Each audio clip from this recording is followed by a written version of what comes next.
ഭാരതത്തിന്റെ സമുദ്രാതിർത്തികൾക്ക് ഇനി കൂടുതൽ സുരക്ഷയും കരുത്തും. ഇന്ത്യൻ നാവികസേനയുടെ കരുത്ത് ഇരട്ടിയാക്കിക്കൊണ്ട് അത്യാധുനിക സ്റ്റെൽത്ത് യുദ്ധക്കപ്പൽ INS മഹേന്ദ്രഗിരി കമ്മീഷൻ ചെയ്തു. വിശാഖപട്ടണത്ത് നടന്ന ചടങ്ങിൽ പ്രതിരോധ മന്ത്രി രാജ്നാഥ് സിംഗ് ആണ് കപ്പൽ രാജ്യത്തിന് സമർപ്പിച്ചത്.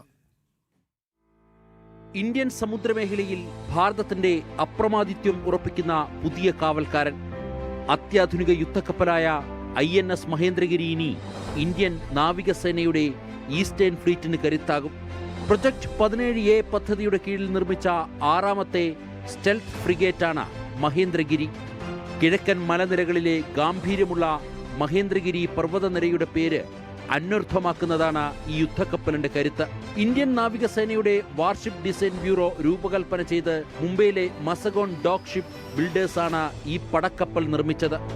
ശത്രുക്കളുടെ റഡാറുകളുടെ കണ്ണുവെട്ടിക്കാൻ ശേഷിയുള്ള സ്റ്റെൽത്ത് സാങ്കേതിക വിദ്യയാണ് ഇതിന്റെ പ്രധാന പ്രത്യേകത.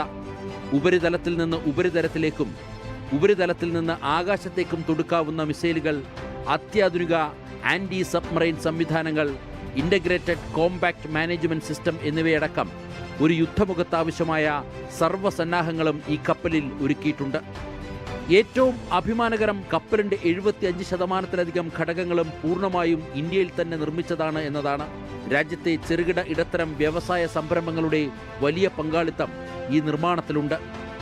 ചടങ്ങിൽ സംസാരിച്ച പ്രതിരോധ മന്ത്രി രാജ്നാഥ് സിംഗ്, ഭാവി യുദ്ധങ്ങളിൽ സാങ്കേതിക വിദ്യയും കൃത്രിമ ബുദ്ധിയും പ്രധാനമാണെങ്കിലും അന്തിമ വിജയം നിർണ്ണയിക്കുന്നത് രാജ്യത്തിന്റെ നിശ്ചയദാർഢ്യവും സൈനികരുടെ വീര്യവുമാണെന്ന് ഓർമ്മിപ്പിച്ചു.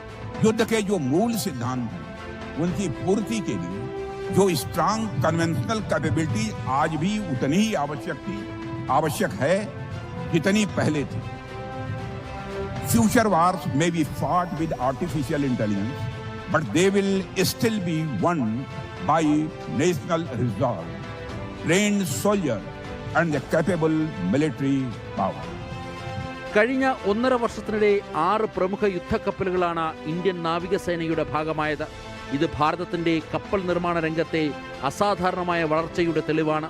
മെറ്റി, മജസ്റ്റിക്, മാച്ച്ലെസ് എന്ന ആപ്തവാക്യവുമായി INS മഹേന്ദ്രഗിരി കടലിലേക്ക് ഇറങ്ങുമ്പോൾ അത് ചൈനയടക്കമുള്ള ശത്രുരാജ്യങ്ങൾക്കുള്ള ശക്തമായ മുന്നറിയിപ്പും കൂടിയാണ്.